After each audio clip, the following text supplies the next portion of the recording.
नमस्कार सर. नमस्कार. आता आपण तुमच्या झेंडूच्या प्लॉट मध्ये किती क्षेत्र आहे? 16 गुंठ क्षेत्र आहे. बरोबर. कधीची लागवड आहे झेंडूची? म्हणजे 2 महिने झाले. याच्या अगोदर काकडी लावलेली होती हो, इथे. हे बेडो काकडी होती आणि आता डबलला झेंडू आहे. तर तुम्ही काकडीलाच बेसल डोस टाकलेला आहे हो, सिडीचा. काकडीला बरोबर आहे. ह्या झेंडूला तुम्ही काहीच टाकलेलं नाहीये, नाही याला बेसल डोस काहीच फक्त सॉइल चार्जर Soil सोडताय. charger केले. झेंडूची कंडिशन जर पाहिली तर 1 नंबर फुलाची संख्या आहे आणि कॅनोपी पण खूप सुंदर आहे. काय कारण आहे याच्या मागचं?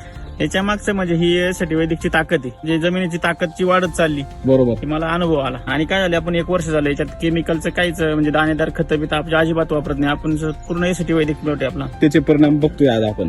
किती माल गेला आतापर्यंत? आता दुसऱ्या तोड्याला आपण 200 किलो माल निघलाय आणि पुढच्या तोड्याला आपल्याला 350 ते 400 किलो माल निघायच्या अपेक्षा आहे. मार्केट आता जागेवरचा पुणे व्यापाऱ्याला मागचा थोडा 50 रुपयाने जागेवर दिला. जागेवर दिला. आणि आजचा बाजार 60 रुपये. प्लॉटच 1 नंबर आहे, त्यामुळे कोणी लगेच माल मागते. आम्हाला मुंबईवाले व्यापारी फोन करतात आम्हाला माल द्या म्हणून. काकडी कशी होती?